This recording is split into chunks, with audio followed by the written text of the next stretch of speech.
and according to their rules. You can go to court and say the rules were not interpreted correctly. That's entirely up to you. But that's one way in which the seat can be vacant under Article 99 when the party has sacked you.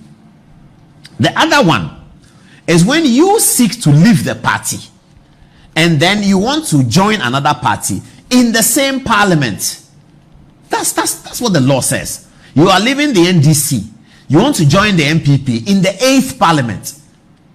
You are leaving the MPP. You want to join the NDC in the 7th parliament. In the same parliament that you came in as NDC, 7th, 8th, 6th, 4, we name the parliament.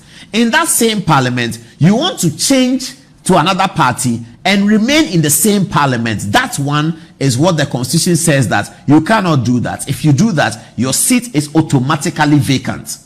It is this rule that the speaker interpreted, that because the people have came into parliament as MPP or NDC, now they say they want to be independent. When did they say they want to be independent? They haven't said they want to be independent. Technically, that's what is correct. They have not said they want to be independent. They continue to sit where they sit as NDC or MPP. They have not said that they want to be independent and remain in the same parliament. That's the catch phrase. Remain in the parliament. I thought that was quite simple, and I think it's not very complicated. They want to remain in the same 7th parliament that elected them on the ticket of MPP. They want to remain in the same 7th parliament. Now they want to be NDC. That's what the constitution is prohibiting. That's what is prohibiting. It's not prohibiting a person who is sitting in the 7th parliament and is saying that when I come to the 8th parliament, I think I want to join NDC. This is my people that I'm not sure. I have to join NDC. I'm going back to tell my constituents that I'm not running for parliament on NPP ticket again. I'm running on NDC in the next parliament. But as far as this parliament is concerned, I remain in the NDC. I'm sitting by Muntaka. I don't want to move. I'm here. But in the next parliament, I want to go to the NPP. Now, the processes for the next parliament begins before the expiration of this parliament. So if I go and file something in electoral commission, it is evincing an intention about the parliament yet to be. You are evincing an intention about the parliament yet to be. How can anybody interpret that as leaving your party and seeking to remain in the same parliament? I don't understand this. Unless some people want to do propaganda. There's also Michael Quay, and I'm presenting this as a defense for Michael Quay. Michael Quay received a letter from the New Patriotic Party. Says that we have sacked this person from the party. Irrespective of what the matter is, the party says they've sacked him and therefore he has to leave parliament. That has nothing to do with the remain. A party has sacked you from their party. It has nothing to do with you are remaining in parliament. You are automatically gone if the party whose tickets you went there with say that they have sacked you for whatever reason. Okay. The other thing is that if you want to leave your party and join another party, you cannot do that in the same parliament. Okay, let me just read that. A member of parliament shall vacate his seat in parliament if he leaves the party of which he was member at the time of his election to parliament to join another party or seeks to remain in parliament as an independent candidate. To remain, to join another party or become independent and remain. That's the critical operative word. Remain. So you come into Parliament 7 as blue. You want to change whilst Parliament 7 is still on as red. And the Constitution prohibits that. Okay, let's get into the details. So, timer. This ends 1. Please, very important. It's 5 minutes. It ends it. All right. Article 99. The High Court shall have jurisdiction to hear and determine any question whether a person has been validly elected as a member of parliament or the seat of a member of parliament has become vacant. The High Court shall have jurisdiction. Again, very, very important. It did not say that the High Court shall have exclusive jurisdiction. It did not say. Other parts of the Constitution, and producer, if you can find any article that shows exclusive jurisdiction, let me have it. It says the High Court shall have jurisdiction. It didn't say exclusive jurisdiction, because the Supreme Court is the author of interpretation of the Constitution. Any matter at all can take the form of a constitutional interpretation. The lawyers will tell you that. A matter can start as a land matter. Paul Adomotri versus John Dramani Mahama. We are fighting over Abobloshi land. It can become a constitutional matter if in the fight over Abobloshi land, Paul Adomochi raises an issue that John Dramani Mahama, having been commander-in-chief of the Ghana Armed Forces before, under the Constitution, is not entitled to file a writ against me in the High Court. I have raised the constitutional matter for the Supreme Court to make the determination. And the Constitution says that the Supreme Court has exclusive jurisdiction in the interpretation of the constitutional provisions in 1992's document. They have the exclusive jurisdiction. So constitutional matters can be raised and find itself raised in any matter. It can come from anywhere. But in constitutional matters, the apex court, the Supreme Court, has exclusive jurisdiction. That's what it is. The High Court here has jurisdiction, but it's not exclusive.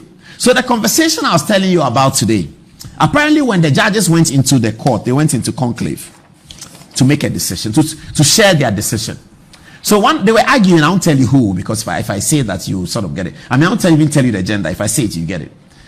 So one person who is voting for the dissenting asked the person voting for majority that where? We say we are going for the majority. We are interpreter, speaker can't do that. Then the other one said, I agree with you, but this is a matter for the High Court. And therefore, when Afenyo Makin brought his application, this opinion suggests that when Afenyo Makin brought his application, the Supreme Court should have declined original jurisdiction and reverts to the High Court for the jurisdiction. Let the High Court make a decision. If the applicant or the respondent are unhappy with the decision of the High Court, then they will file an application to the Supreme Court, an interlocutory application to the Supreme Court for a determination of the constitutional issues. This was the view, and I believe it may be the view of the two, but we have to wait for tomorrow and see what the views really are. But we're suggesting here. Now it's okay. But this is a matter of critical issues. First of all, the time is important. 3 weeks to election. Second of all, Article 2. Producer, give me Article 2. Article 2 directs the Supreme Court to accept jurisdiction when matters of constitutional interpretation have been raised in a writ. That is the Supreme Court's fundamental obligation. That when matters of constitutional interpretation have been raised in a writ, the Supreme Court ought to accept the jurisdiction.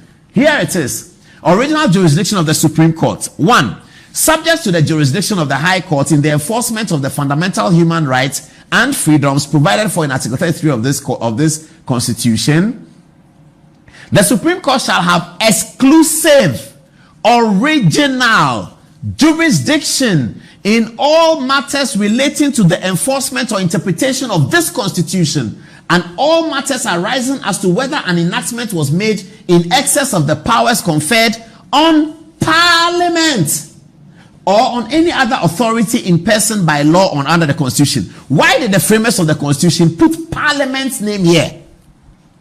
And those who are talking about separation of powers and they say they don't understand it, why did the framers of the Constitution put Parliament here? Let's read it again. Subject to the jurisdiction of the High Court in the enforcement of the fundamental human rights and freedoms as provided in Article 33 of this Constitution, the Supreme Court shall have exclusive, original jurisdiction in all matters relating to the enforcement or interpretation of this Constitution, and in all matters arising as to whether an enactment was made in excess of the powers conferred on Parliament. So the framers of the Constitution had supposed that there would be friction and Parliament would do certain things that will require the interpretation in Ghana, creating a fetish about something that is straightforward. It is straightforward. Why are people creating some fetish about it? I see cartoons where they put a king's crown on Babu's head and he's walking like this. And I don't know what that cartoon means. But this is the problem that I have. As a news reporter, we have to develop a republic where things are straightforward, and we have to have fidelity to the text. This is the 1992 Constitution. The lawyers who are pretending that they don't understand it, they are pretending they don't understand it. What is difficult to understand about this? Article 130. It says that the High Court shall have exclusive jurisdiction in matters of human rights, subject to that, except that, take that away, everything else, all matters relating to the enforcement, interpretation of this constitution is the Supreme Court. So in this conversation I was telling you, the other person said that, but our original jurisdiction has been invoked. What are you talking about that we should decline jurisdiction? We cannot decline jurisdiction. This is the conversation. And tomorrow we'll see what the reasons are to know whether our guess was right or wrong. But now we have a 5-2 decision. And this is the matter. So the people who voted for the 5, I guess, thought that the Supreme Court's original jurisdiction has been invoked. Can the speaker do this, that?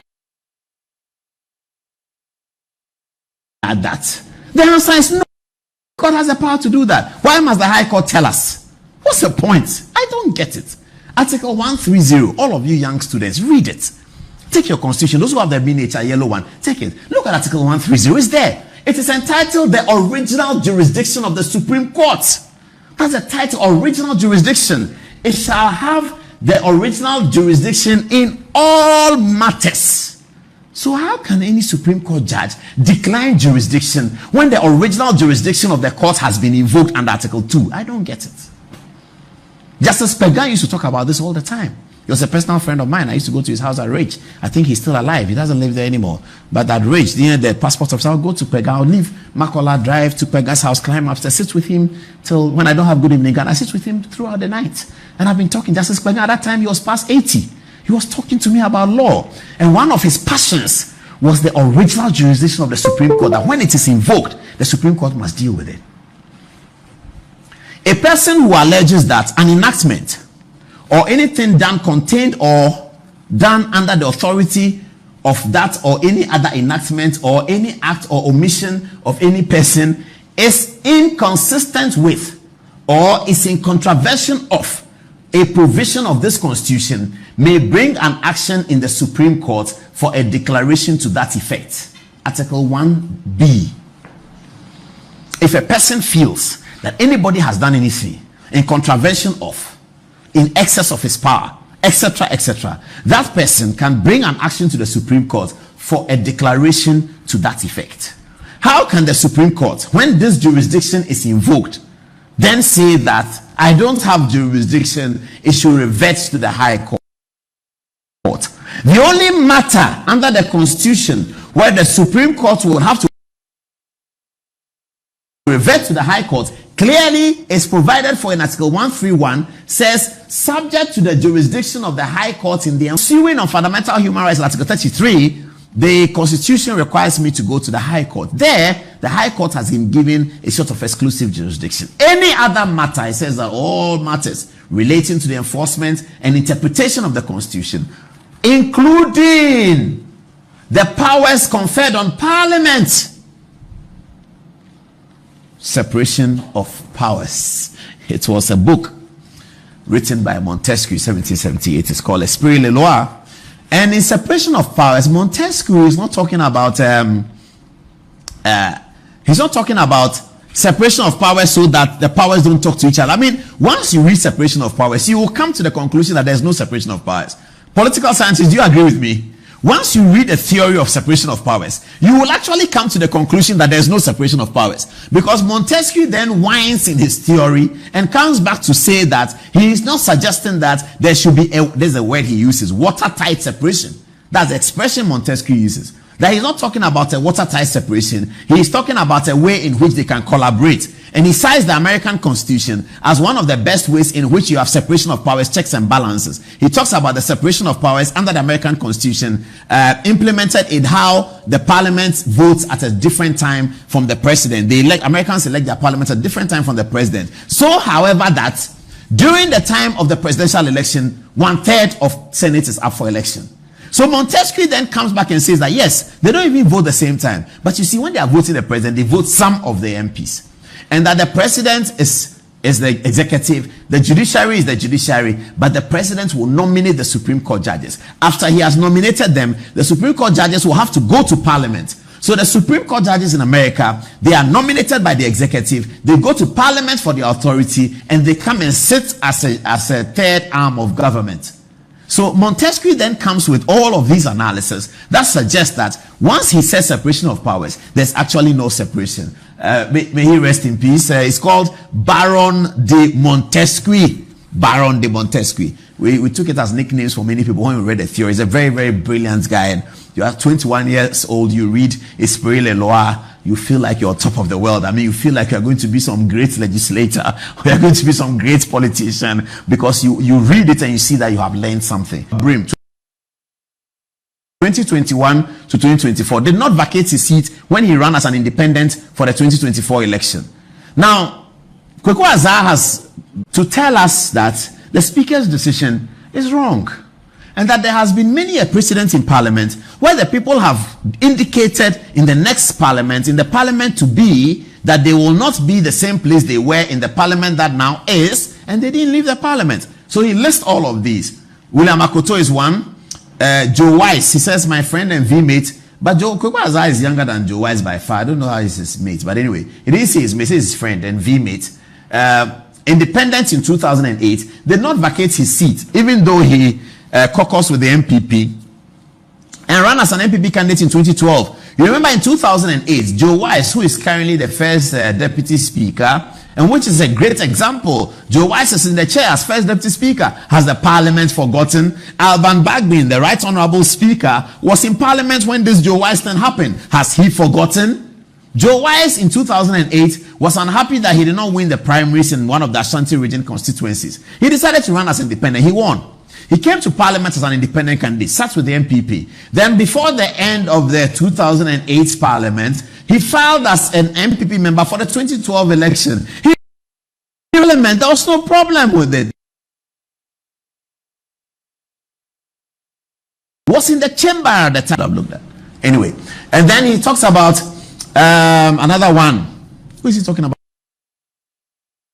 2008 did not vacate his seat when he ran as an independent for 2012. So Terry Naunu was in NDC 2008. Before 2008 could end, he filed for the next parliament, filed as an independent. He didn't leave. Others in this category include one of the first independent MPs of the Fourth Republic, Gladys Nsua Kintampo, who sought re-election in 1996 on the NDC ticket. Nanaya Ofori Kuragu, the incumbent MP for Bosomwe Freho, who contested and lost in the MPP primary. Sete J. Ban, I don't know why he left out Hawa Yakubu. I say, is he going to show up?